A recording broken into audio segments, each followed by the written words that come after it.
The day I planned to reveal my true identity to my girlfriend. I overheard her chatting in French with her best friend. Her friend asked, "If you marry Makoto, what about George?" She replied, "Even though I'll marry Makoto, the one I love will always be George." They laughed, thinking I was just a poor, clueless guy who couldn't understand French. Little did they know that I was the heir to the richest family in City A and fluent in several languages. My disguise as a penniless commoner was merely an experiment to experience life. Chapter 1. Mom, Dad, I've made my decision. I'm ready to return and take over the family business, I said. Hearing my words, my parents were thrilled, but recalling the girlfriend I'd been keeping secrets from, they couldn't help but ask, "Is your girlfriend coming with you? You haven't told her the truth yet, have you?" "No, she's not coming. I'm breaking up with her," I said. Mentioning Anna made my voice drop a little. "I'll wrap everything up here within a week." After a few more words, I hung up, put away my phone, and returned to the private room. The room was noisy and crowded, but the chatter paused for a moment as I walked in. Acting as if I hadn't noticed, I went straight to Anna's side and sat down.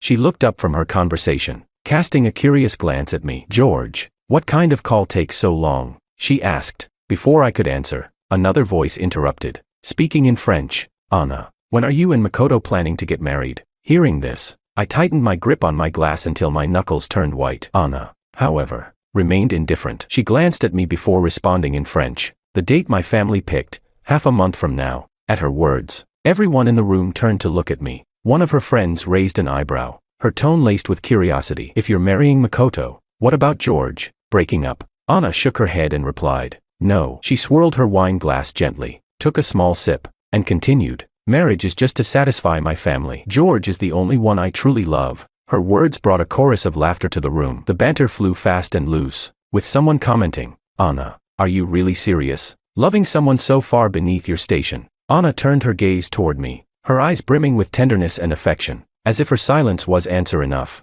Another voice chimed in, teasing, "You must be truly smitten. But hey, does he really not understand French?" The question was meant as a joke, but it made everyone laugh. "George's family is struggling. Where would he get the money to learn a foreign language? Relax. He definitely doesn't understand." Their mockery filled the room, oblivious to the fact that my breath had quickened and my grip on the glass had turned my knuckles white. I didn't tell them I understood every word. After all, I wasn't the penniless nobody they thought I was. I was the only heir to the wealthiest family in the world. Anna and I had been together for 5 years. She treated me well, except for one thing: she never introduced me to her family. I'd assumed she was worried about our difference in status. After all, the Lee family was one of the most prominent in City B. I'd long planned to tell her the truth, that I was the sole heir to a massive fortune, merely concealing my identity to avoid living under my parents' shadow. But fate had other plans. 3 days ago, I stumbled upon a red wedding invitation in her study. The groom was the heir to the Ito family. The bride was Anna. While whispering sweet nothings to me, she had already accepted an arranged marriage. She called me her husband one moment and prepared to marry someone of her family's choosing the next. In that instant, I realized there was nothing left to say. She would get married. I would inherit my legacy. Both of us would have bright futures,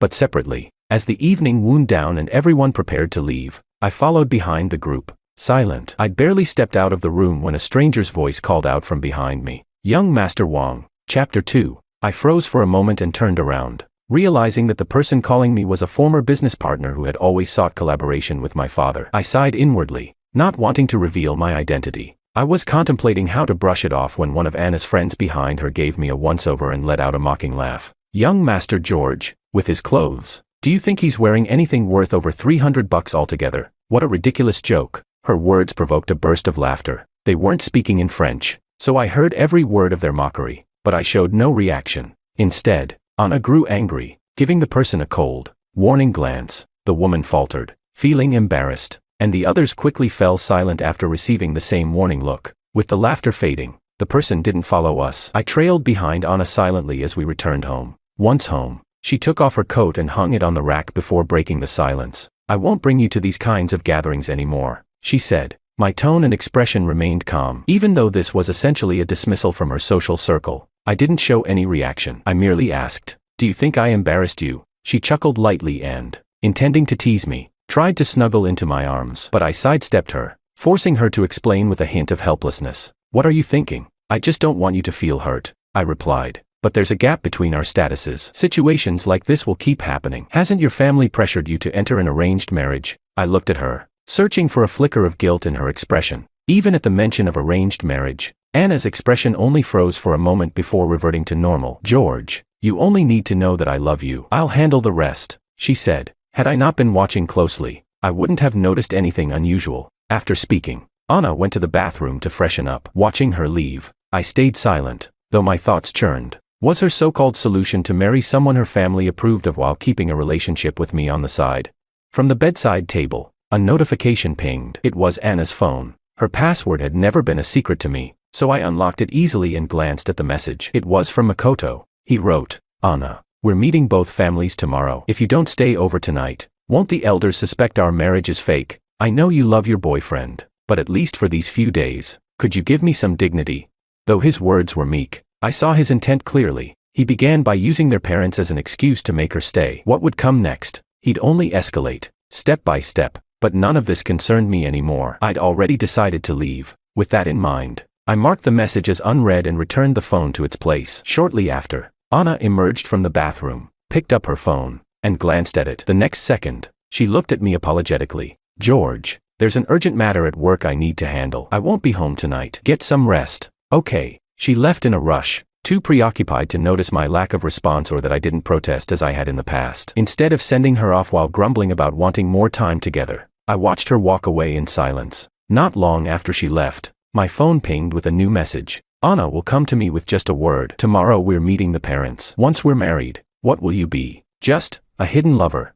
Makoto's words stung, but what angered me most was that Anna had handed him the knife he used to hurt me. She might not realize it, but even if I hadn't found the wedding invitation, her plans to marry someone else wouldn't have stayed hidden. The day after I discovered the invitation, Makoto added me as a friend. Since then, he'd been sending me taunting messages. There were photos of Anna helping Makoto try on wedding outfits, of them picking out rings, of them visiting the wedding venue. One picture after another shattered any remaining affection I had for Anna. That night, Anna didn't come home, and I didn't care. The next morning, after a quick wash, I went straight to my office and resigned. By lunchtime, my resignation was finalized. During my break, I had lunch with some colleagues downstairs. When I mentioned my resignation, one of them, who was closer to me, joked, "Lately, I've been seeing videos about people quitting to inherit family businesses. George, did you quit so suddenly because you're going to inherit a family fortune too?" I nodded slightly and said, "That's right, I'm going to inherit the family business." They froze for a moment before bursting into laughter, thinking I was joking. I smiled but didn't elaborate. After lunch,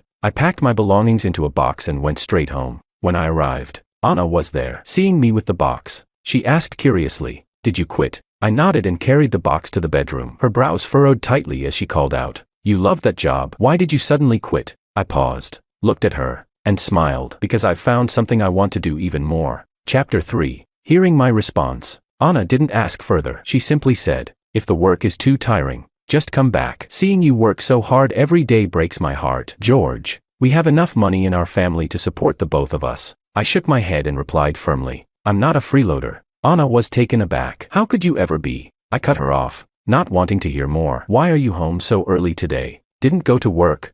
She said, "Work's been so busy lately that I haven't had time to spend with you. I wanted to make time for us today." Her frown softened, and she quickly became the sweet, doting girlfriend I'd always known. "What do you want to do? Shall we have dinner or watch a movie?"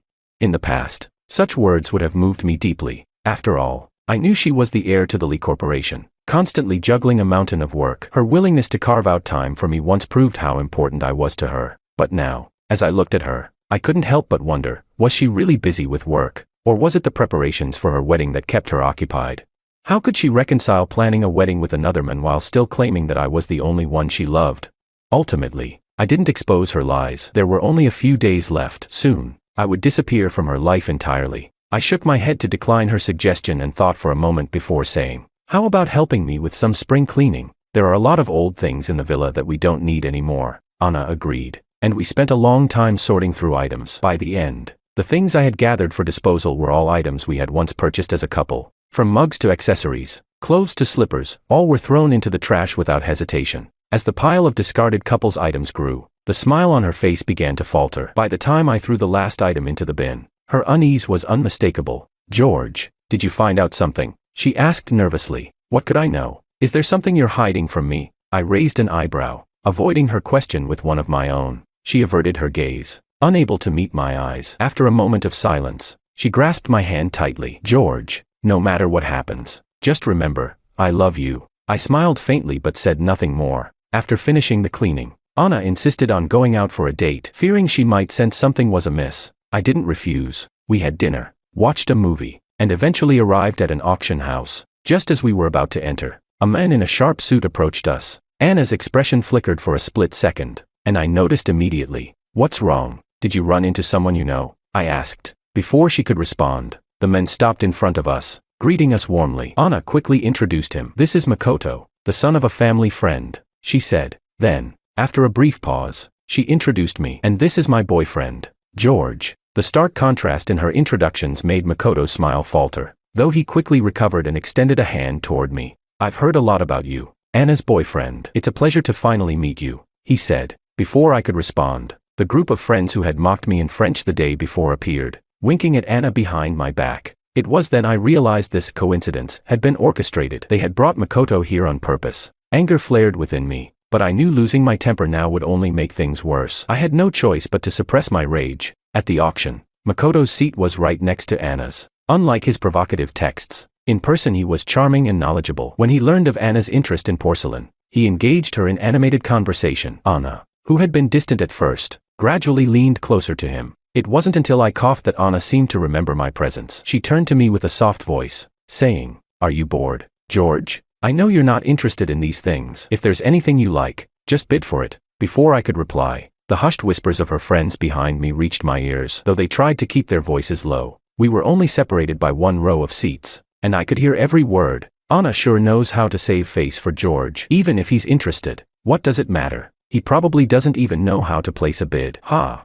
Exactly. This must be his first time at a high society auction. Chapter 4. The women continued their mocking chatter, occasionally glancing in my direction. Although they pretended to whisper, it felt like they were deliberately speaking loud enough for me to hear. I didn't react. Soon enough, they'd be standing respectfully before me, addressing me as young Master Wang. As the previous item was sold, the next piece was brought to the stage, a jade sculpture of longevity cranes and pine trees. The quality of the jade was exceptional, and the auctioneer introduced it as a work by the renowned Chan, the Grandmaster of Jade Sculpting. Makoto's excitement was immediate. Raising his bidding paddle, he turned to Anna. "This piece is invaluable. Anna, your grandmother's birthday is coming up. This would be the perfect gift for her." Hearing the name, Chan, I instinctively glanced at the sculpture. One look was enough to tell me all I needed. My voice was calm as I said, "It's fake." Makoto turned to me, disbelief etched on his face. He wanted to retort, to call me a clueless bumpkin, but with Anna seated beside him, he forced a smile. "And how,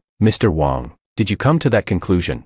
"Because the real one was gifted to his grandmother by the Wang family heir," I said plainly. "There is only one such sculpture in the world. The genuine piece resides in my family's collection, which makes the one on stage undoubtedly fake." Though my intention was to save him from making a mistake, my words had the opposite effect. Makoto burst into laughter, and Anna's friends joined in, ridiculing me openly. "George, stop pretending to know what you're talking about. It's embarrassing." One sneered. "Right, so, the real piece was gifted by the Wang family heir. What, did you crawl under their table and see it yourself? Just because your last name is Wang doesn't mean you're related to them." Their jeering grew louder, only stopping when Anna shot them a cold look. She turned to me, holding my hand as she spoke gently. "George, I know you've been reading books on art appraisal lately, but expertise doesn't come from books alone. Makoto grew up attending auctions and has a deep understanding of jade carving. Naturally, he knows more than you." Her tone was measured, but her words carried the same disbelief as the others. I chuckled softly but said nothing. In the end, Makoto bid an exorbitant 100 million yuan to secure the jade sculpture. As he swiped his card, I couldn't help but smile. I wondered how Anna's grandmother would react when she learned that her family had spent 100 million on a counterfeit sculpture. I didn't stop him or concern myself with it further. Rising from my seat, I excused myself to the restroom. As I washed my hands, a familiar voice sounded behind me. "George, I thought I made myself clear, yet here you are, shamelessly clinging on. Do you really want to be the third wheel that badly?"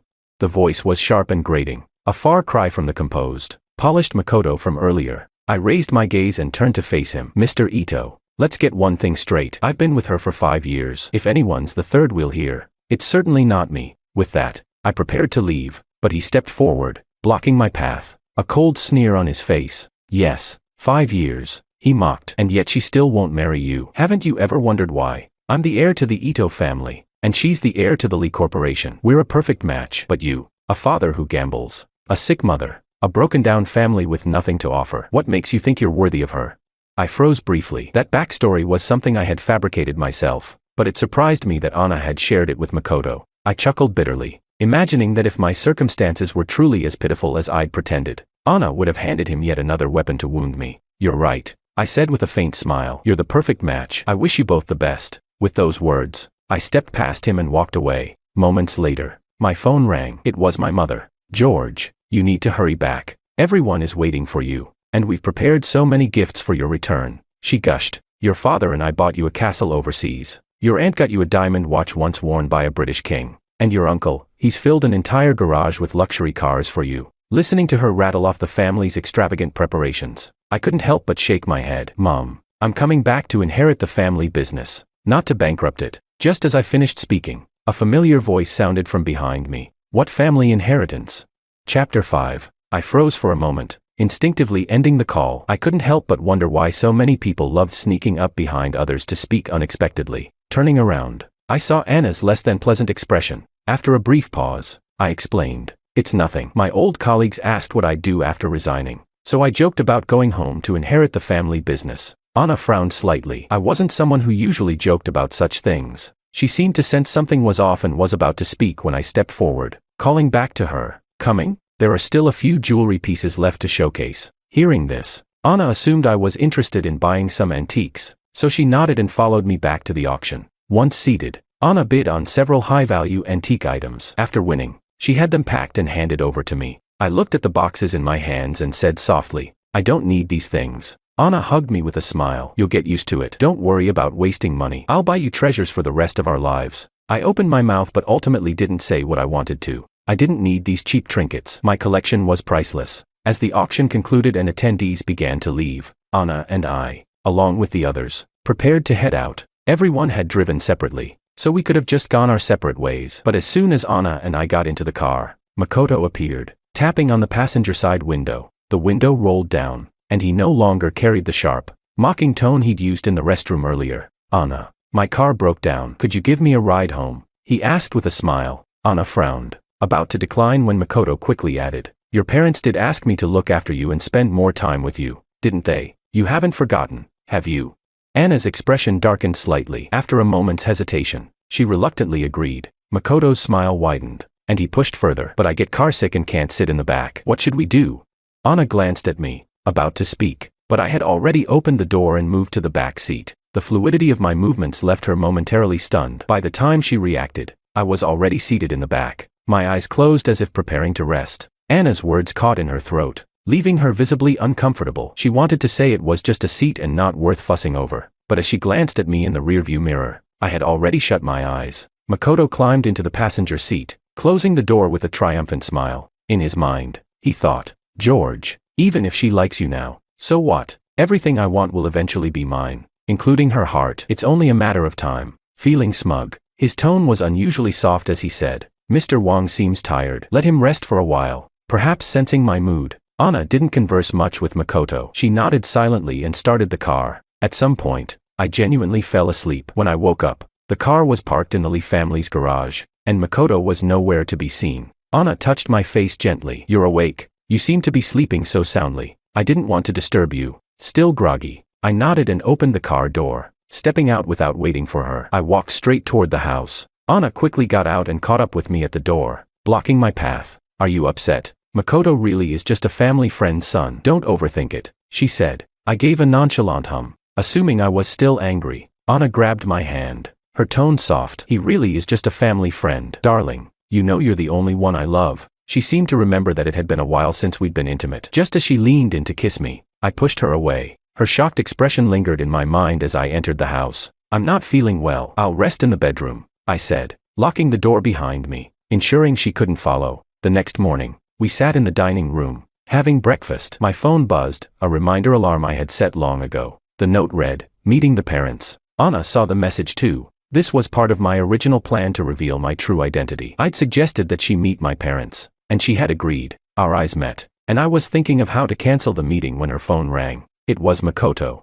Whatever he said made her expression shift slightly. She turned to me with an apologetic look. George, Something urgent came up. Can we reschedule meeting your parents for another time? She asked. Chapter 6. I thought Anna might expect me to be upset, but I simply nodded calmly and said, that works. I have something to take care of today as well. After she left, I headed out too. I went to a mall and bought gifts for the friends I was meeting later. When we met up, everyone unwrapped their boxes, and the sight of brand new luxury items inside elicited gasps of astonishment. George, where did you get these? They're so authentic. They are authentic, I replied with a laugh, amused by their disbelief. As they marveled over the gifts, I decided it was time to come clean. The truth is, my backstory about having a gambling father and a sick mother was fabricated. My real identity is that of the sole heir to the wealthiest family. I'm here today to say goodbye because I'm heading home to take over the family business. Their reactions were a mix of shock, amazement, and eventually, pure excitement. They erupted in cheers, calling me young master with a fervor that could have lifted the ceiling off the restaurant. Amidst the celebration, someone brought up Anna. But what about Anna? Does she know your true identity? The mention of her made my smile fade slightly. She's planning to marry someone else, I said. What? No way. My friends were incredulous. Anna, the girl we all thought was the epitome of loyalty and devotion. Exactly. 3 years ago, when you mentioned liking the night blooming Sirius, she bought out every specimen worldwide just to make you smile. 2 years ago, when you had the flu, she canceled billion-dollar deals to fly back and personally take care of you, staying up all night. And then there was last year's car accident. The truck was heading straight for you, and she swerved the car to shield you, breaking 3 ribs in the process. She spent 3 months in the hospital, nearly losing her life. How could her groom not be you? Hearing them recount those moments left me nostalgic. Back then, Anna's love for me had been all-encompassing, even to the point of self-sacrifice. But now, I shook my head and smiled faintly. She does love me, but her family thinks I'm beneath her. They're forcing her into marriage. Before I had the chance to reveal the truth, the invitations were already printed. From what I can gather, her plan is to make me her lover after the wedding. My friends exploded with outrage. A lover? Are you kidding me? Making the sole heir to the wealthiest family a lover? The Lee family must be insane. She'll regret this. Just wait until she's chasing after him, begging for forgiveness. Another chimed in. Exactly. Once they learn who you are and realize you left quietly, they'll lose their minds. At that moment, Anna and Makoto walked through the door, overhearing the tail end of our conversation. Anna frowned and asked, what do you mean by true identity? Seeing them approach, one of my friends, filled with indignation, was about to speak when I stopped him. I turned to face the pair, my expression cold. What are you doing here? Anna's gaze flickered with unease as she avoided eye contact. Our families have a collaboration, so we arranged to meet and discuss it, she said, her voice uncertain. Her answer made me laugh softly. Of course, I knew the collaboration she was referring to. It was their marriage arrangement. Because of their business discussion, Anna and Makoto didn't join us. Instead, they sat at a nearby table, close enough for me to see every intimate gesture exchanged between them. I watched as he cut her steak, shared his favorite dishes with her, handed her napkins, and even wiped a smudge from her lips. Their interaction was so natural and familiar that my friends fumed with anger, but I remained calm, my expression impassive. Chapter 7. After finishing the meal, we all parted ways, and Anna suggested we head home with Makoto, perhaps learning from the previous incident where we argued over the front seat. Anna decided this time to take the family's extended Rolls-Royce, with the chauffeur driving, so she wouldn't need to sit in the front passenger seat again. The car smoothly headed toward the Ito family's house. The journey was uneventful, with the road ahead clear. No one expected an accident to occur at that moment. A runaway truck came hurtling toward us from another direction. The driver instinctively swerved the steering wheel, but the sound of a loud crash followed as the two vehicles collided. As the windows shattered, I was thrown toward the opposite side due to the force. Just before I lost consciousness, I saw Anna protect Makoto beside her, shielding him from harm and soothing his panic. My vision blurred, and I suddenly remembered the car accident my friends had mentioned earlier. It was during our 4th year together. My feelings for her were still at their most intense. At that very intersection, a truck came speeding toward us, just like this one. I was facing the truck's path. In a moment of fear, Anna realized she couldn't avoid the collision. She swerved the car, forcing her side to face the truck. The front of the car was crushed in, and she was pinned in the driver's seat. Firefighters and doctors worked tirelessly to rescue her, and it took hours to get her out of the car. She nearly died that day, but when she woke up from the danger, the first thing she asked was about my safety. Now, in the same kind of accident, the difference was that she instinctively shielded Makoto, not me. The rear of the extended Rolls-Royce was completely mangled, and after everyone had gotten out of the car,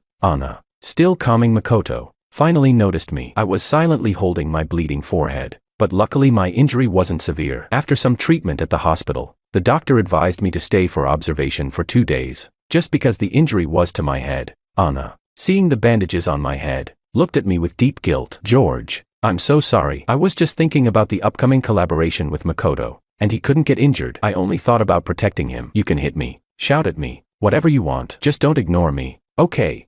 Her apology was sincere, and her reasoning seemed understandable if I hadn't remembered their wedding, which was just a few weeks away. I didn't respond. I didn't say I forgave her, nor did I say I wouldn't forgive her. My expression remained emotionless throughout. Anna's apologies continued as she kept repeating how sorry she was. Suddenly, her eyes seemed to brighten with hope, and she said, "Your birthday is coming up in a few days. Can I give you your gift in advance? What do you want for your birthday? I'll get it for you." Hearing this, I finally looked up at her, my eyes still emotionless. "Then get me a plane ticket to City A, 3 days from now," she asked. "City A, what for?" She seemed surprised, but quickly answered her own question. "Do you want to travel there?"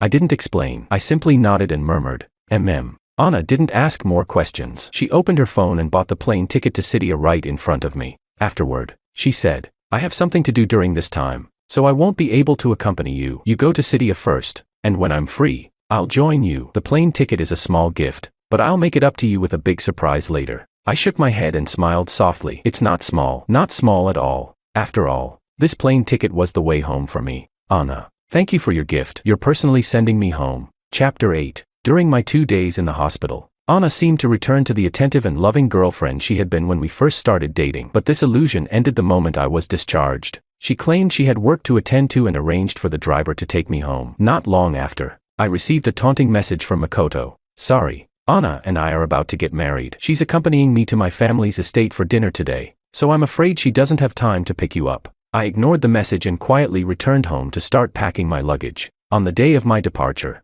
I woke up early. 7 hours before my flight, I began carrying my suitcases out the door. Just as I was finishing, Anna returned. Seeing the pile of suitcases at the entrance, her face immediately betrayed a flicker of panic. "What's going on?" she asked. "I told you I was going to City A, didn't I? You even bought the ticket for me. Did you forget?" I replied, my expression calm, as if I were merely planning a vacation. But my explanation didn't convince her. She asked, "Wasn't it just for a day or two? Do you really need this much luggage?"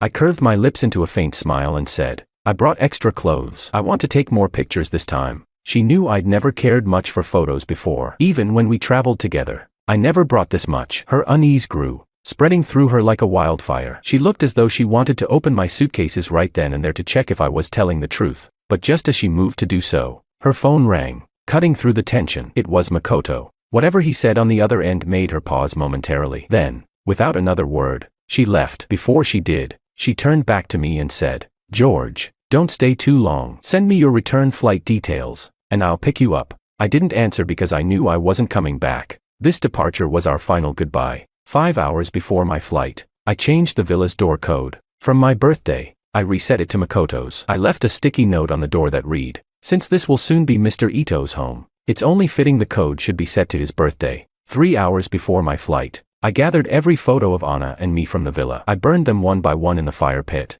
I remembered the kisses we shared beneath fireworks, the countless times I told her she was mine. I remembered confessing my love under starlit skies, swearing to love her for all eternity. She once took the brunt of a car accident to protect me, breaking 3 ribs. Her social media was filled with pictures of us. We walked through spring, summer, autumn, and winter together. Now, as the memories turned to ashes, it was all over. 2 hours before my flight, my phone buzzed. Makoto had sent me a video. In the video, a family gathering was underway. Anna's friends, Makoto's brothers, and their parents were all present. The camera focused on Anna and Makoto as the crowd cheered. "Kiss, kiss."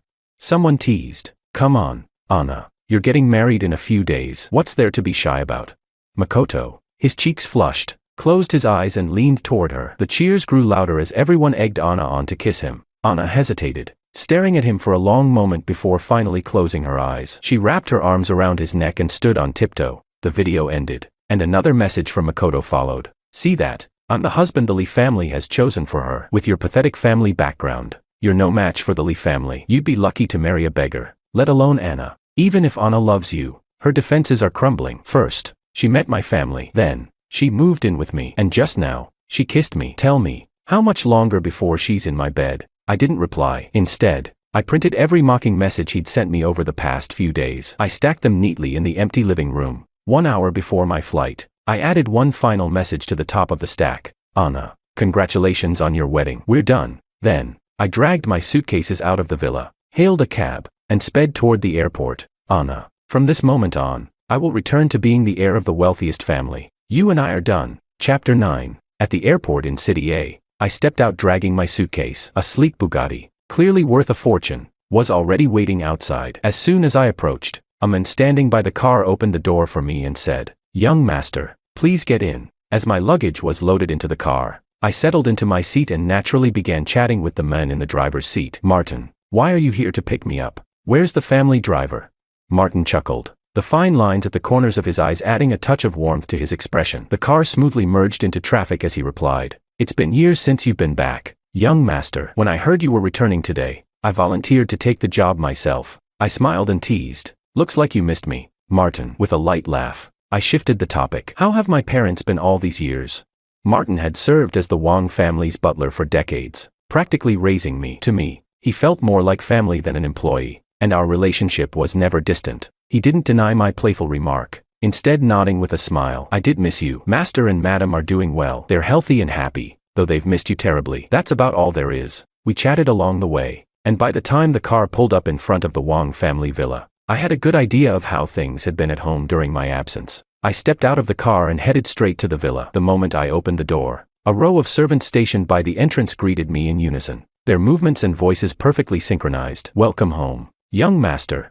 I couldn't help but rub my forehead in mild exasperation. Martin, pushing my suitcase behind me, handed it off to the servants, who promptly carried it upstairs. Noticing my expression, Martin chuckled and said, "Master and Madam are sticklers for ceremony. When they heard you were coming back, they trained the staff overnight to prepare this welcome. They're all waiting for you in the living room now." I nodded, finding the whole ordeal a bit over the top but refrained from saying anything that might dampen the mood. Instead, I made my way directly to the living room. As expected, it was packed with people, my parents, aunts, and uncles, all gathered in one place. I greeted everyone individually before sitting beside my parents. Their concerned expressions pierced through my usual composure, stirring an unexpected wave of emotion within me. A sense of frustration welled up, difficult to articulate. I'd been doted on by my family all my life, never having to endure any hardship. That was until I decided to hide my identity and venture to City B for personal growth. There, I met Anna. During our 5 years together, I gave her my whole heart, truly believing we would spend our lives together. I was so confident we'd be each other's one and only, but in the end, I nearly became her secret lover without even realizing it. My devotion had been for nothing. Noticing my mood, my mother placed a comforting hand on my shoulder. "What's done is done. The past is the past. The one thing our family doesn't fear is making mistakes. When things fall apart, we start over. We're never short on second chances." Her reassurance eased my frustration. The others, noticing the shift, quickly changed the subject, bringing out the gifts they'd prepared for me. I soon realized my mother's earlier phone call had been anything but exaggerated. It had actually been understated. Property deeds, keys, and other gifts filled the table. At the center was a stunning diamond watch crafted from gold and adorned with massive, glittering diamonds, every detail exuding luxury and value. Yet they still seemed unsatisfied, intent on covering every inch of the table with gifts. Just as I was about to tell them it was unnecessary, my aunt clapped her hands on the table, her eyes lighting up as she exclaimed, "George just got out of a relationship, didn't he? Perfect timing. I have a friend whose daughter recently returned from abroad. My friend's been fretting about her not dating. Why don't you two meet? It could be just as friends at first." Chapter 10. I was momentarily stunned and quickly waved my hands, declining my aunt's suggestion, but she ignored my refusal and handed me a contact on her phone. "She's a lovely girl. I met her before she went abroad. She's stunning. Even if there's no romantic connection, she'd make a great friend," my aunt insisted. Unable to turn down her enthusiastic proposal, I eventually agreed. What I didn't expect was that when I opened the contact she shared, I realized I was already friends with this person on my phone. I tapped into her profile, a simple black moon icon against a dark background and a minimal nickname consisting of just 2 letters. Puzzled, I tried to recall how and when I'd added her as a contact, but nothing came to mind. I didn't ask. Quietly, I turned off my phone screen, deciding that whatever answers I sought would come naturally when we met. While I was preparing for this meeting, Anna finally returned home. It was already dark, and the villa was shrouded in shadows. The lights were off, and Anna didn't notice the note stuck to the door. She entered her usual password and pushed the door, only to find it wouldn't open. Confused, She looked up and noticed the note for the first time. Written on it were the words, "Since this will soon be Mr. Ito's home, it's only fitting the code should be set to his birthday. Ito's home, Makoto." Her heart skipped a beat, a growing unease spreading through her chest. Could George have found out? But how? She and Makoto had only met once, and no one else would have told him about the engagement. Where could he have learned that she was planning to marry Makoto?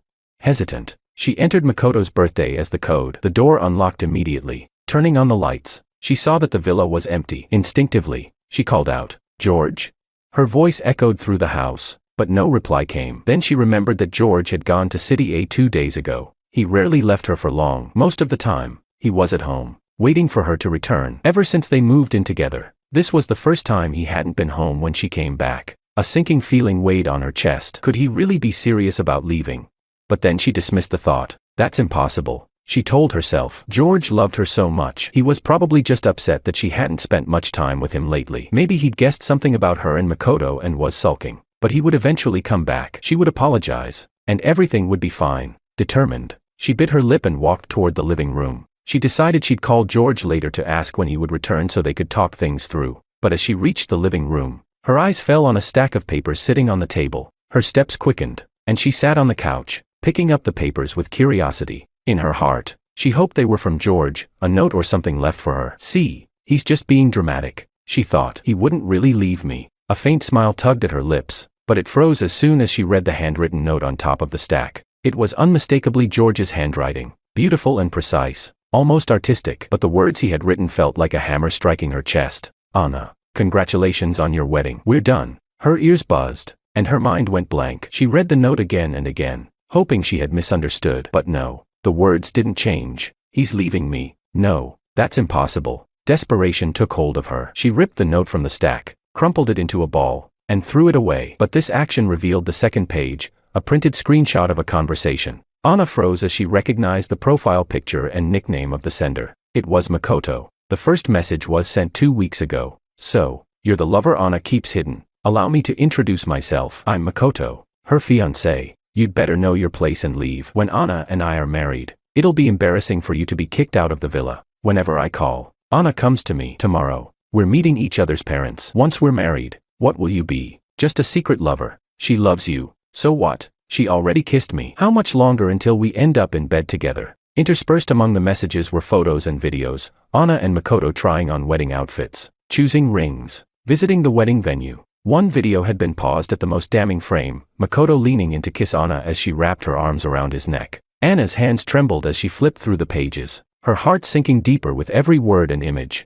George knew everything. Chapter 11. It was the image of her and Makoto, surrounded by their families and friends, locked in a kiss as though it were the ultimate declaration of love. The fragile thread in Anna's mind snapped, and a wave of silent panic washed over her. Her face turned pale, and she mumbled, "I don't believe it," over and over. She stumbled toward the staircase, her legs weak and trembling. As she climbed the stairs, her foot slipped, and with a thud, she tumbled down the steps. The sharp pain brought her back to reality. Gritting her teeth, she grabbed the handrail and pulled herself up, hobbling toward the bedroom. This time, she moved slower, and no further accidents occurred. She made her way to the bedroom and stopped short as she opened the door. The room was barren. Everything belonging to George was gone. Even the photo frames on the nightstands, once holding pictures of the two of them, were empty. The frames sat in their usual spots, but the photos had vanished. Anna's eyes filled with panic as realization dawned. She yanked open the closet, then the drawers. After pulling out her belongings, she saw only empty spaces where his things once were. She searched every corner of the villa, the bedroom, bathroom, study, everywhere. Not a single trace of George remained.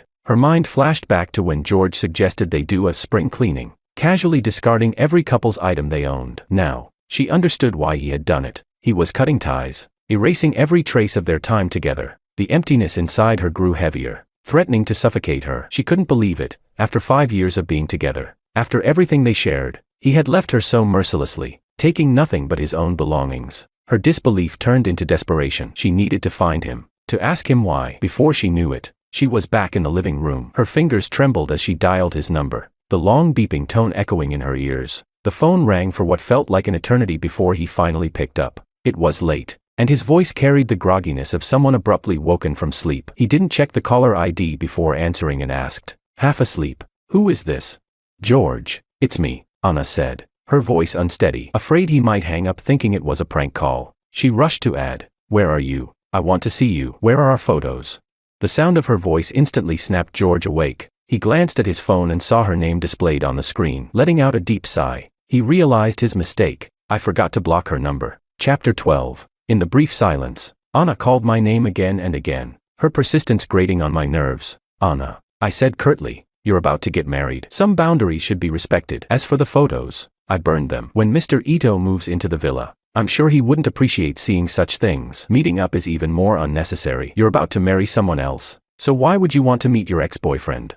Hearing that I had burned the photos, Anna felt her heart shatter. But it wasn't just the loss of the photos, it was the finality in my rejection that hurt the most. "George, I didn't agree to break up," she said hastily, her voice trembling. "It's not what you think with Makoto. The only person I love is you. How could you abandon me like this?" Her voice faltered, and I could hear the faint sound of her crying. I paused. Anna rarely cried. In our 5 years together, I had only seen her cry once, after the car accident. Despite being the one gravely injured, she had wept uncontrollably upon seeing the unavoidable wounds on me, her usual composed demeanor utterly shattered. This was the second time. I never denied the love Anna once had for me. In fact, it was because I had witnessed the depth of her love that I could tell when it began to waver. She might still love me, but I was no longer the only one she loved. That's why, when faced with choices, I was the first to be sacrificed, whether it was her secretly considering making me her lover or instinctively saving Makoto during the car accident. I was no longer her priority. So even as I heard her sobs and felt her sadness, my heart remained unmoved. "Anna," I said evenly, "we broke up. Breaking up doesn't require mutual agreement. And if anyone abandoned this relationship, it was you. You gave up on us first. How can you accuse me of abandoning you now? Let me make this clear, we are over. Please don't contact me again." Each word struck Anna's heart like a dagger. She opened her mouth to speak, her eyes filled with sorrow. "George." She barely managed to utter my name before the call disconnected. The sound of the line cutting off left her stunned. When she tried to call me back, she found her calls wouldn't go through. Blocked. Anna tried other ways to reach me, but every message she sent returned with a red exclamation mark. Defeated, she collapsed onto the couch, her gaze falling back to the stack of papers on the table. Staring at the pile, her sadness and anger boiled over. She swept the papers off the table with a forceful swipe, sending them fluttering through the air. Pages floated down onto the table, the couch, and the floor with a rustling sound. "Makoto. This is all Makoto's fault. If he hadn't stirred things up, George wouldn't have left so decisively." The final page landed in front of her. On it was the last message Makoto had sent to George. "So what if he loves you? You've already kissed me. How much longer until we're in bed together?" Anna's eyes darkened as she read those words, her gaze heavy and unwavering. After a long moment, she let out a cold laugh. Her lifeless eyes flashed with a sudden, vicious glint. "Makoto," she muttered to herself, "I told you long ago that the only person I'd ever love is George. How dare you go after him? Since you're so eager to get married, why don't I give you a wedding gift?" Chapter 13. Unaware of Anna's thoughts, I calmly blocked her number and every other way she could contact me. Once done, I placed my phone aside and drifted into a deep, peaceful sleep. That night, I slept better than I had in a long time. The next day marked my first day at Wong Group, and I woke up early. Despite being confident in my ability to establish myself in the role, I was determined to avoid giving anyone any reason to criticize me, especially on my first day. Wong Group was a family business with a history spanning over a century. Its reach extended across industries: fashion, luxury jewelry, fragrances, cosmetics, skincare, and even household goods. Not only did the company have a presence in these fields, but it also led them. Initially, I had planned to start from one of the company's smaller brands and work my way up. However, my parents insisted that I was capable of handling greater responsibilities and directly placed me in the position of CEO. By the time I officially assumed the role, news of a young, dashing CEO parachuting into Wong Group had spread throughout the industry. While I was stepping into this new chapter, Anna was drowning her sorrows at the largest club in City B with her friends. Even though they knew I had broken up with Anna after discovering her engagement to Makoto, none of them took it seriously. One of her friends sneered, "He's just upset about being sidelined. Breaking up was probably a rash decision. Didn't he quit his job recently? Don't worry, Anna. Once he burns through his savings, he'll come crawling back. After all, who else is going to clean up after his gambling father and sickly mother?" "Exactly," another chimed in. "Guys like him, wannabe gold diggers who dream of marrying up, always react this way when reality hits them. Give it some time, and he'll come begging." "Right. Did he really think he could be your husband? He should be grateful for the life he's had with you, luxuries he'd never even dreamed of before." The mocking comments about me went on and on, their voices grating and incessant. Even Anna, who had been silently drinking, found them unbearable. Her face darkened, and without warning, she smashed her glass against the table. The sharp sound of shattering glass and scattering shards silenced the room. In the sudden quiet, Anna's icy voice cut through. "Have you said enough?" Her friend stared at her, stunned into silence. No one could understand what had triggered her anger. It wasn't the first time they had spoken about me like this, often even in her presence. And Anna had never defended me before, so why now? Maria, seated closest to Anna, was the first to break the silence. She frowned but dismissed Anna's outburst as nothing serious. With a mocking chuckle, she said, "What's wrong, Anna?" Still upset, "We know you care about him, but let's be real. He'll never let go of someone as rich as you. Trust me, he'll come crawling back within 2 weeks, and then it'll be up to you to decide how to handle him." The moment Maria finished speaking, Anna raised her head and glared at her. Her eyes were sharp, her voice icy. "Apologize." Maria froze, confused. "Apologize to him," Anna repeated, her tone cold and unwavering. It was only then that Maria realized Anna was genuinely angry because of their comments about me. Still, Maria tried to brush it off. "Anna, come on, why are you so worked up? We're not wrong, are we? He's just a poor guy who latched onto you for money. You didn't argue with us before when we said the same things." Chapter 14. Maria's comment caused Anna to freeze. The sharpness in her eyes faded, replaced by confusion. So they had said things like this about George before, and she had let it slide every time. She rummaged through her memories, searching for instances where she might have defended him, only to realize Maria was right. This wasn't the first time her friends had belittled George. Whether George was absent or present but unable to understand their French, Anna had always chosen to stay silent. Only when they mocked him directly in front of him did she occasionally interject, but those objections were half-hearted, more for show than genuine defense. That realization hit her like a punch to the gut. Her tacit acceptance of their comments mirrored her true thoughts at the time. Her chest tightened, and she found herself at a loss for words. Instead, she reached for another drink and began downing one glass after another. Yet amidst her guilt and regret, a glimmer of hope surfaced. George had a gambling father and a sick mother. Now he had no job. Perhaps, given time, he really would return to her. Meanwhile, her friends shifted the conversation. "Did you hear about Wang Group? They've just appointed a new CEO. One of them said, "I heard it's the Wang family's eldest son." Another chimed in, "Apparently, he's been away for years, training himself. Now that he's back, they handed him the company right away. Well, he's their only heir. It makes sense that everything would go to him eventually. Even if he's parachuted into the role, he's probably been groomed for this all his life." Honestly, it's wild how some people are born into such privilege. Even with the same last name, the difference between people can be staggering. Anna had no interest in the conversation and stayed silent, drowning in her thoughts as the number of empty bottles in front of her grew. She paid no attention to the mention of the Wang family's eldest son returning after years of being away. Nor did she realize that George's departure and the note he left her were not just out of anger but the truth. By the time the gathering ended, it was late at night. Anna had drunk so much that she could barely stand. Concerned for her safety, Maria called Makoto to pick her up. When Makoto arrived, only Maria was left with Anna, who was slumped over and barely conscious. Maria handed Anna over to him with a teasing smile. "Take good care of her, brother-in-law. Make sure she gets home safely." She gave him a knowing look before grabbing her car keys and leaving Makoto alone with an intoxicated Anna. Instead of taking her to the Lee family villa, Makoto brought her to his own. Once inside, he carried her into the bedroom and placed her gently on the soft bed. He carefully wiped her face and tucked her in before lying down beside her. "Anna," he whispered, "we're getting married anyway. What's the harm in moving things forward a little?"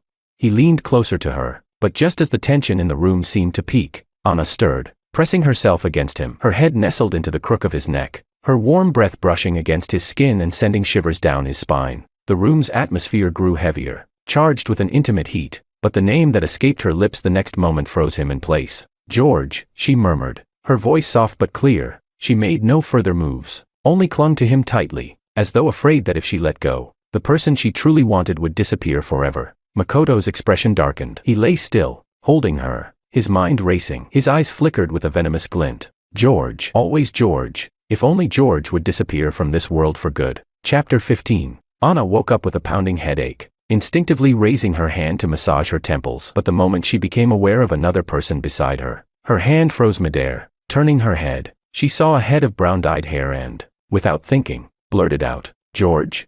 The moment the name left her lips, she realized something was off. George was still in City A, and he had ended things so decisively just days ago. There was no way he would be lying next to her now, let alone with dyed hair, something he had never done. A sense of dread crept over her as she pushed the person beside her with sudden force. The man, startled awake, tumbled off the bed with a loud thud. Makoto groaned as he hit the floor, rubbing his side before looking up to see Anna glaring at him with an icy expression. "What are you doing here?" Her voice was cold, devoid of any warmth, making Makoto's face flush with both embarrassment and frustration. If it had been someone else looking at him with such disdain, he might have been able to elicit pity with his pitiful expression. Even the old Anna, before her breakup with George, might have softened, but the Anna standing before him now was the one who had read every word of his taunts to George. Seeing that Anna remained unmoved, her expression growing darker, Makoto suppressed his irritation and quickly explained, "You were drunk last night. You wouldn't let me take you back to your villa, so I had no choice but to bring you to my place."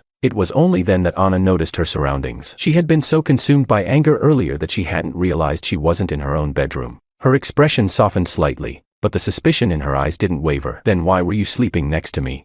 Makoto's face flushed deeper. He stammered, I planned to leave after settling you in, but you wouldn't let go of me." His hesitant demeanor and words made Anna's eyes darken further. Whether or not she believed him, she didn't say. She simply stood, giving him a cold, pointed look before walking out of the room. Pausing at the door, she bit her lip and said, "Makoto, stop playing games. The only reason we're getting married is because you're obedient and easy for my parents to handle. If you try this again, I won't hesitate to replace you." Makoto's face twisted with anger as he watched her leave, his jaw clenched so tightly it was a wonder he didn't crack a tooth. Meanwhile, in City A, I glanced at yet another unknown number flashing on my phone screen. For the first time, I found myself likening Anna to a relentless leech that refused to let go. After I had blocked her number, there had been blessed silence for a while, but recently, for reasons I couldn't fathom, she had started calling me from different numbers. Each time I blocked one, another would spring up in its place. I sighed in frustration as I disconnected and blocked yet another number. Finally, the incessant ringing stopped.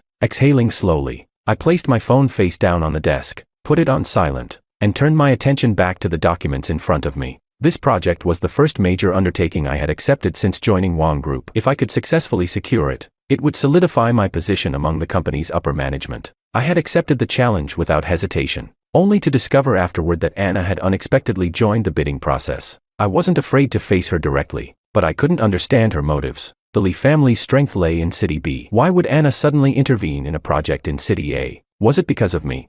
The thought made me chuckle darkly. Did Anna think this was some grand romantic gesture, balancing wedding preparations with one man while clinging to another, as if juggling two lives was perfectly justified? And yet, she had the audacity to tell me that things between her and Makoto weren't what I thought. But even if she didn't love Makoto, what did it matter? Makoto was her choice. She had agreed to the engagement herself. Whether I was the heir to the wealthiest family or just an ordinary man, she had no right to turn me from her legitimate boyfriend into her secret lover. Chapter 16. The bidding competition this time was intense. It wasn't just Wong Group participating. Nearly all the top-tier conglomerates in City A were involved. It wasn't unusual for competitors from other cities, like Anna, to join as well. Given the scale, the organizers decided to host a banquet, inviting all participating companies to attend. When my aunt handed me the invitation, she gave me a sly wink. Her expression left me confused. I asked, "Auntie, is there something else I should know?" She rolled her eyes at me, seeing that I genuinely seemed to have forgotten about the matter she'd mentioned earlier. She patted my shoulder and said, "Don't tell me you've forgotten. I told you about my friend's daughter and suggested you meet her. She's been busy, but guess what? She's also attending this banquet for the bidding. Perfect timing for you two to meet."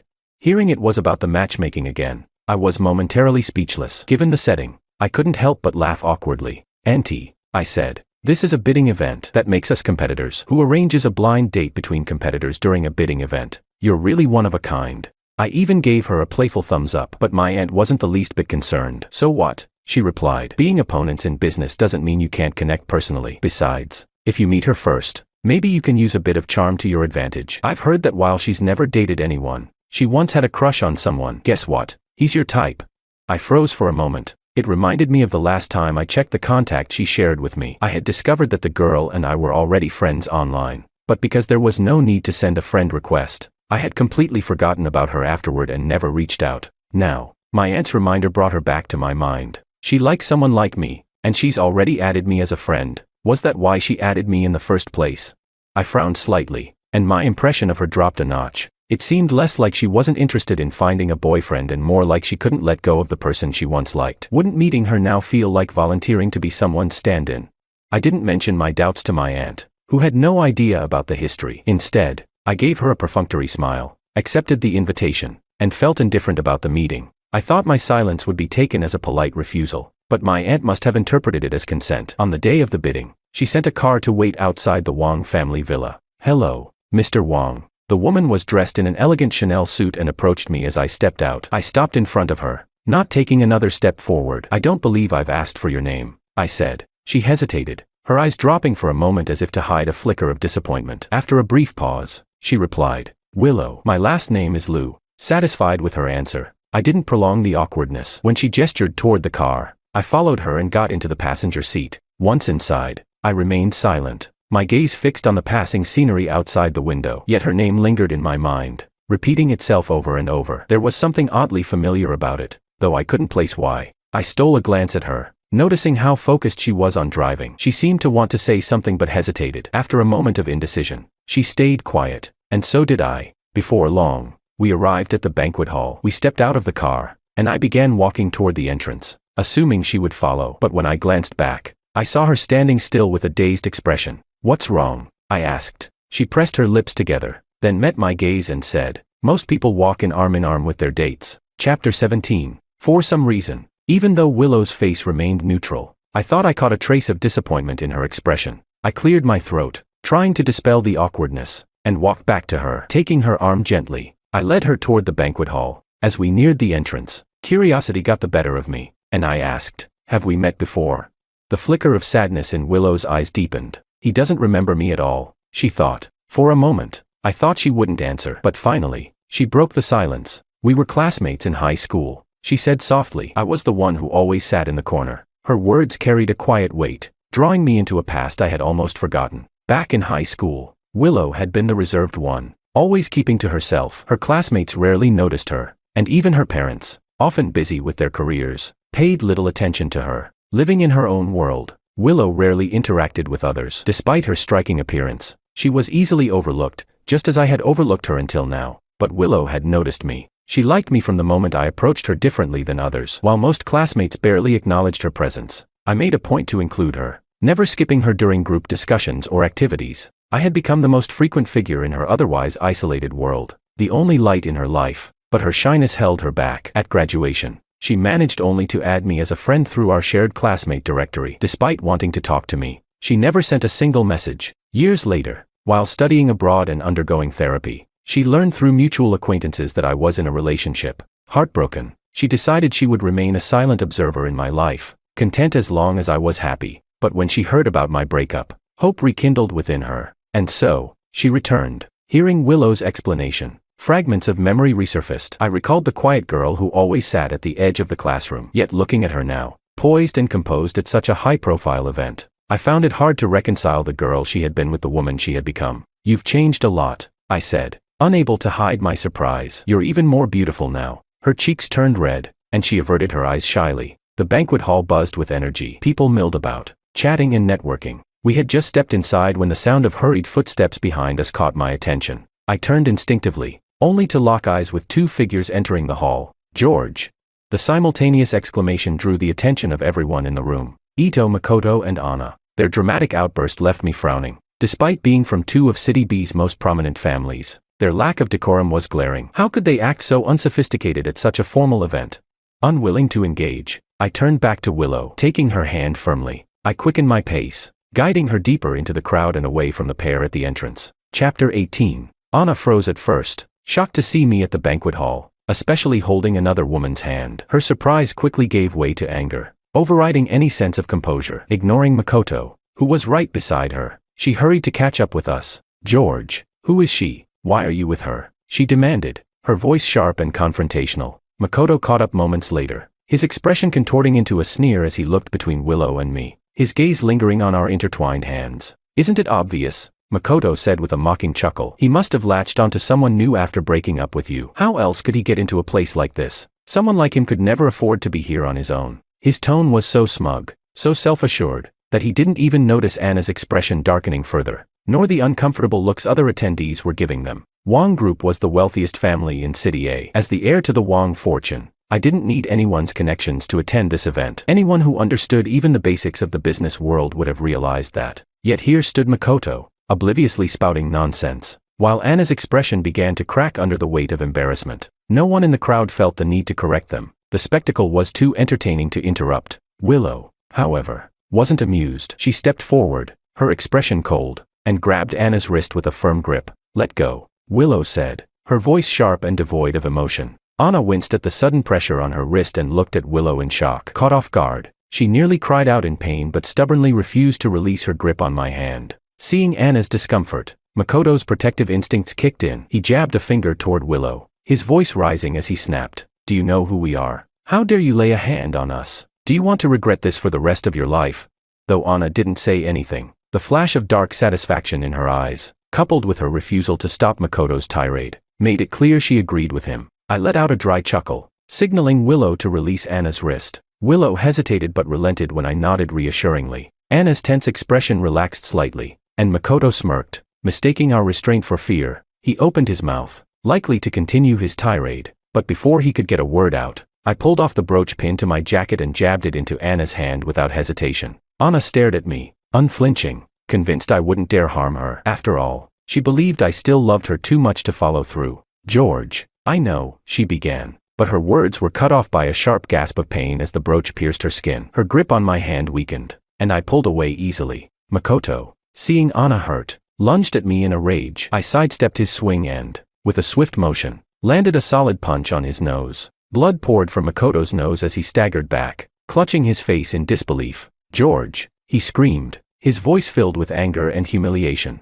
In stark contrast to his outburst, I remained calm, brushing the confrontation off as if it were nothing. I handed Willow a tissue for her hands, then casually picked up another to wipe my own wrist. My gaze shifted to Makoto, cool and disdainful. "Do you really think you're someone important?" I asked, my tone dripping with mockery. Anna's face flushed with humiliation, her anger simmering just below the surface. But before she could respond, I added, "You two came here to bid, yet you don't even know who your competitors are. What a pair of fools." "Competitors?" Anna and Makoto exchanged uncertain glances. Their minds raced as they recalled the bidding documents they had reviewed earlier. Recognition dawned as they matched Willow's face with the profile of Liu family's second daughter, one of City A's most prominent families. Compared to the Wang and Liu families, even the esteemed Ito and Li families were insignificant. For the first time that evening, Willow broke her silence. Her voice was calm yet commanding as she addressed Makoto. "Instead of asking if I know who you are," she said coolly, "perhaps you should first ask the person beside you who we are." Chapter 19.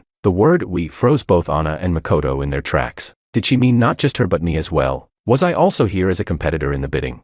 The realization hit them like a brick. Among the attendees, the only identity that fit was Wang Group's heir, City A's wealthiest family. Anna and Makoto's faces turned deathly pale. Looking around, they saw the amused expressions on the other attendees. In that moment, it became clear who the real spectacle was. Anna's face flushed alternately red and green. Unable to bear the humiliation, she ignored the reason they were here in the first place and fled the banquet hall in disarray. Makoto shot me one last venomous glare before rushing after her. I caught his look of resentment but dismissed it with indifference. Makoto's animosity toward me was nothing new. His confidence rested solely on the support of the Ito family and his shaky engagement to Anna. But Anna had proven herself willing to choose someone else when the benefits outweighed her attachment. When Makoto could no longer offer her what she needed, she'd discard him without hesitation. As for the Ito family, they'd be the first to abandon him if they discovered he had offended Wang Group. I wouldn't even need to lift a finger. But for now, my focus was on the bidding. The organizers took the stage shortly after the drama subsided. They barely glanced at the retreating figures of Anna and Makoto, mentally crossing their names off the list. The competition was intense,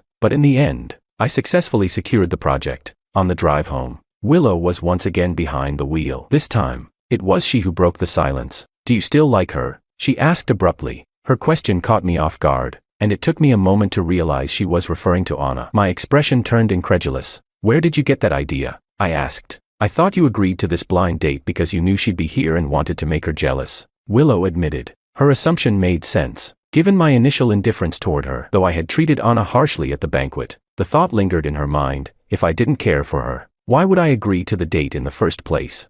I sighed. "My aunt suggested it, so I came to take a look. But I'm not the type to carry feelings for one person while pursuing another. Loyalty is something I value in a partner, so I hold myself to the same standard." Perhaps the events of the evening had eased the tension between us, or perhaps it was her genuine curiosity, but I found myself patiently explaining my stance. We chatted casually for the rest of the ride. Before long, the car pulled up in front of the Wang family villa. I waved a quick goodbye and headed toward the entrance. But as I approached the door, I paused, noticing that her car hadn't driven away. It sat idling in place. Curious, I walked back to her. She lowered the window as I approached, her eyes wide with mild confusion. "Mr. Wong, is there something else?" she asked. I smiled. "We're old classmates. No need to be so formal. Call me George." I paused before adding, "Also, I only agreed to this date because of my aunt. I'm not looking to start a new relationship right now. Let's just stay friends for the time being." Her expression softened, and I gave her a friendly wave. "Drive safe on your way home." As I turned and walked through the villa gates,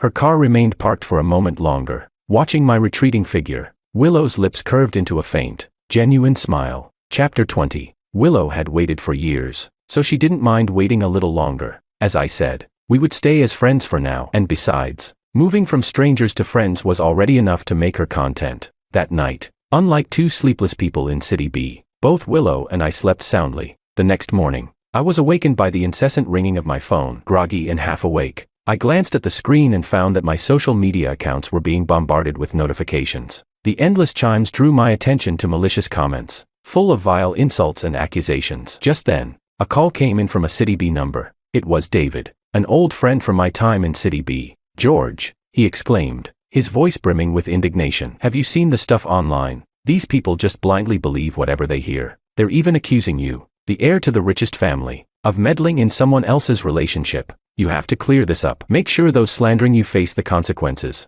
His words came out in a torrent, and his heavy breathing reflected his fury and frustration. Thanks to his explanation, I finally understood what had happened. Apparently, after Makoto returned to City B, he still couldn't get over the humiliation he suffered at the banquet. Relying on his engagement with Anna, he twisted the truth and claimed that I had interfered in their relationship. To make matters worse, he released evidence of Anna and me living together after their engagement. Initially, the netizens didn't believe that someone like me, a scion of wealth, would interfere in another's relationship. But Makoto's so-called evidence, combined with testimonies from Anna's so-called friends, fueled the rumors. The scandal exploded overnight. My social media was inundated with abusive comments. "You're filthy rich, but didn't anyone teach you morals? Breaking up families is disgusting. Rich heir or not, you're shameless and immoral. Boycott George, boycott Wong Group." Among the storm of insults were some who hurled vile and obscene remarks, while others, more rational, called for patience in my response. Unfortunately, the latter were drowned out by the majority. I spoke calmly into the phone. "I'll take care of it. Don't forget, I'm the heir to the wealthiest family. Wong Group's legal team isn't just for show. If he dares spread lies, he must be ready for the consequences." Hearing the confidence in my voice, David finally sighed in relief. After offering me a few words of encouragement, he hung up. Once the call ended, I returned to the internet to gauge the extent of the uproar. As I scrolled through the flood of malicious comments, I couldn't help but feel a flicker of anger. Back then, they had looked down on me, convinced I was unworthy of Anna because they thought I was poor. But now, even with my identity as the heir to the wealthiest family known to the public, where did they get the audacity to collude with Makoto to slander me? My expression darkened as I methodically captured screenshots of all the defamatory posts. Just then, my phone rang again. This time, it was another unfamiliar number. After a brief hesitation, I answered. "George," came a familiar voice, calm and reassuring. "Are you okay? Don't let what's online get to you. I know you didn't do any of those things, and you shouldn't be upset over baseless accusations. I believe my parents are already dealing with this, but if there's anything I can help with, please don't hesitate to let me know." Chapter 21. Hearing the gentle urgency in Willow's voice, I felt the frustration in my chest dissolve. A faint smile tugged at my lips as I replied, "It's all right. I'm not that fragile. It's just a rumor. I can handle it myself." "Okay," she responded softly, noticing that my tone was lighthearted. Willow seemed to relax. Yet, she lingered on the call, hesitant to hang up but unsure of what more to say. Silence enveloped us, the quiet so profound that I could almost hear her steady, shallow breathing through the line. Eventually, I broke the stillness. "Willow, thank you," I said sincerely, though the rumors didn't truly faze me. Her concern touched me deeply. I kept that last thought to myself before quickly ending the call. On her end, Willow stared at the now silent phone, feeling as though time had passed too quickly. When my parents first learned about the online abuse I was receiving, they were furious, nearly ready to personally confront Anna, Makoto, and their meddlesome friends. My father was livid. "A shameless man and a treacherous woman. They don't know their place. Throwing dirt on my son's name. Truly ignorant fools daring to provoke the Wong family." My mother wasn't far behind, rolling her eyes dramatically. "Ignorant fools. More like downright animals. How dare they?" It took some effort to calm them down, and seeing their fiery indignation left me both amused and exasperated. Relax, Mom, Dad, I said with a grin. Trust me, I won't let them get away with it. They spread lies, so they'll have to pay the price for it. Meanwhile, in City B, at the Ito family estate, Anna sat with a dark cloud over her face. Her gaze bore into Makoto, who sat sobbing uncontrollably before her, his pitiful appearance only fueling her irritation. Her voice was sharp and scornful. How many times have I told you to keep your schemes in check? I thought you might still have some use, but you've got some nerve, roping in Maria and the others to smear George. Do you know what a mess you've made? Makoto shook his head frantically, his tears streaming, but it did nothing to stir her sympathy. Anna, Makoto stammered, George is nothing but a fraud. He lied to you for 5 years, pretending to be poor when he's the heir to the Wong fortune. And now that we've crossed him, do you really think he'll let us off easily? Instead of waiting for him to retaliate, why not join forces and bring Wong Group to its knees? His words caused a flicker of thought to cross Anna's face, her expression softening slightly. Yes, George had deceived her for 5 years, pretending to be someone he wasn't. If she had known his true identity, she wouldn't have needed to agree to any arranged marriage. She had accepted him despite the fake identity he had concocted and kept him close. And what did he do in return? He used the first opportunity to cut ties, leaving her to face humiliation and loss. Why should she protect his lofty reputation? Let him fall. Once he hit rock bottom, wouldn't he come crawling back to her? After all, he'd already discarded everything they had shared, burning and throwing away all traces of their past. If they stuck to their story and painted him as a scoundrel, wouldn't the world believe it? He'd be left with no choice but to live under the label of a cheater while his fortune crumbled. Anna's gaze shifted back to Makoto, and this time, there was a hint of approval in her eyes. Then you'd better work harder, she said coldly. Make sure you drag him down from his position as the richest heir. With that, she turned on her heels and left Makoto's villa without looking back. Chapter 22. The hum of the departing car faded into the distance, leaving Makoto standing in his villa, his eyes filled with venomous resentment. He hadn't acted on impulse when he schemed against me. Ever since returning from a city and failing miserably at the bidding event, where he not only lost the project but also offended me, the Wong heir, the Ito family had decisively abandoned him. Makoto had hoped to solidify his position in the Ito family through his engagement to Anna. Yet when he brought it up to Ito's patriarch and matriarch, they didn't even hesitate before slapping him across the face. You still dare mention your engagement to Anna? She came to us today to annul it herself. You couldn't even hold on to her. Tell us, Makoto, what use do you have now? They sneered. For the first time, Makoto realized he had been cast aside by everyone. But why? He thought bitterly. George, it's because of you. Because of you. The Ito family gave up on me, and Anna despises me. How dare you still stand above me? Looking down with disdain. Consumed by anger, Makoto redirected all his fury toward me. With Maria and Anna as his accomplices, he decided to make a desperate last-ditch effort. They had assumed that I had erased all traces of my 5 years with Anna. Even if I presented evidence of our relationship, they thought they could fabricate something older to counter it. But they hadn't accounted for the 2 surveillance videos and chat logs I had kept as my trump card. The first video captured their conversation in French, which took place just a month ago, right in front of me. Although the audio was slightly distorted due to being recorded from a distance, the content was crystal clear. Anna had secretly gotten engaged to someone else while planning to keep me around as her lover under the guise of love. The second video was footage of my confrontation with Makoto outside the restroom at the banquet. The audio revealed me stating clearly that I had been in a relationship with Anna for 5 years before Makoto came into the picture. Even as I labeled him the interloper, Makoto's response was nothing more than impotent rage. He never once denied it. If I were truly the one who had interfered in their relationship, given Makoto's personality, he would have refuted me right there. To make matters worse for him, the chat logs I released contained Makoto's boastful and antagonistic messages directed at me. These included taunts about his victory and Anna's supposed allegiance to him, behavior unbecoming of someone who claimed to be a victim of infidelity. The narrative flipped overnight. The same netizens who had mercilessly vilified me now turned their venom toward Anna and Makoto. As the so-called righteous defenders of justice flooded their profiles with vitriol, I took the matter a step further. I filed a lawsuit against every individual who had slandered me online and gained significant traction with their comments. This included netizens who had jumped on the bandwagon, as well as Maria and Anna's other so-called friends. I handed the case over to Wong Group's legal team, confident in their ability to follow through. When I logged back into my social media, the comments section was finally peaceful. Any remaining dissenters were swiftly muted. Those who attempted to resume their vitriol after their bans were lifted were met with court summons appearing in their inboxes. At last, they quieted down for good. To address the supportive messages I had received, I posted a tweet to express my stance. The law is clear. and justice prevails. Only those with guilty consciences fear rumors. As for me, I will wield the law to defend my rights. Chapter 23. Makoto was completely abandoned. I didn't focus much on the aftermath. I trusted that the legal team would make sure they paid for their actions. However, when I heard that Makoto had to represent himself in court, without even a lawyer to defend him, I couldn't help but feel a little pity. Honestly, if Makoto had stayed out of my way, he could have kept up the appearance of a perfect marriage with Anna. Just another ordinary wealthy couple. But he was never satisfied. While I was still close to Anna, he wanted to push me out. Once I left, he blamed me for everything he'd suffered and tried to step all over me. In the end, this was his fate. Even Anna's sisters, led by Maria, who always believed that birthright determined everything, eventually had no choice but to side with Makoto. They too were dragged into the lawsuit. It was all unnecessary. On the other hand, Anna, the central figure of all this, had never spoken out publicly. By choosing silence, she managed to distance herself from the entire affair. When the legal team representative came to see me with the final verdict, he reported that,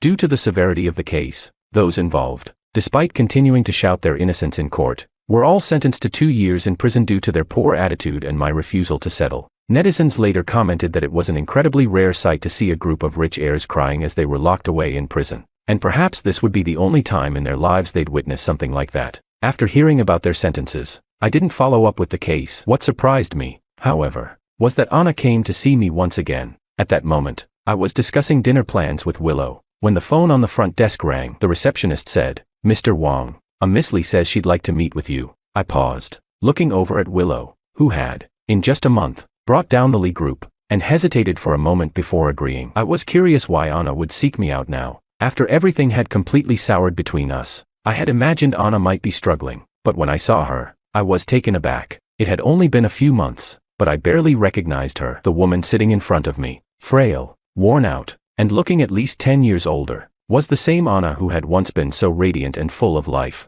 I was shocked for only a moment, before quickly regaining my composure and adopting the same cold, distant demeanor I always kept in front of her. Anna, clearly surprised to see Willow sitting beside me, seemed to lose her breath for a moment, but she quickly regained her composure, knowing that she had no leverage in front of me anymore. With a face full of regret, she sought my last bit of mercy. "George, I know I wronged you before, but I never lied to you. I've always loved only you. Please, for the sake of our past, let go of Lee Group."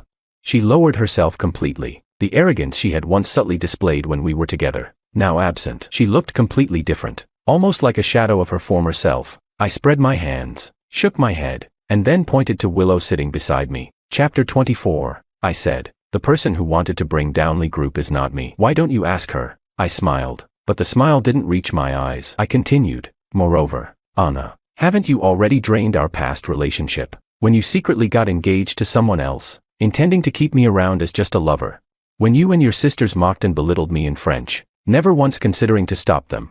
When Makoto and your friends spread rumors about me, and you quietly stood by, never once intervening? Now, you're talking about our past relationship. Why didn't you think about it back then, when you were doing all these things?"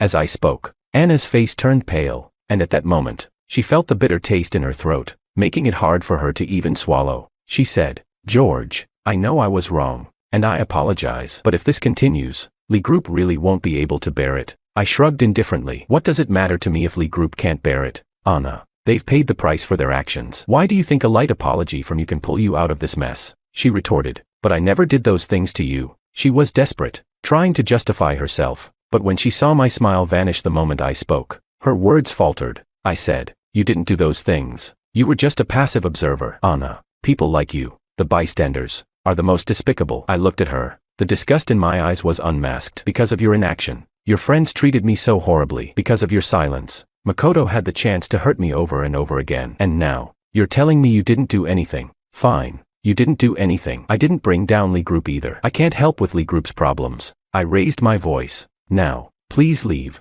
I opened the office door and put on a perfectly official smile. "Please, go." She tried to say something, but I grabbed Willow's hand and walked past her without a second glance. After all, I was the CEO. A little time off wasn't a problem. As for the person in the office, there were others watching her, so everything would be fine. I asked, "So, where should we go for dinner? Western food or home-cooked meals? I've been craving home-cooked food lately." Willow answered, "Let's go with home-cooked food. I'll leave it up to you." Her face softened, no longer the same quiet and reserved woman I had first met. I turned back and raised an eyebrow. asking, "Why do you always listen to me?" She suddenly stopped walking when she looked at me. Her gaze was so serious that my heart skipped a beat. I was about to change the subject and keep walking when her voice came from behind, calling after me, "Because, George, I like you." Her confession was sudden, yet in some ways, I had already expected it. My steps froze, and I turned to look at her. I sighed, about to speak, but the words of rejection didn't come. She said, "I know you've said that you're not ready for a new relationship,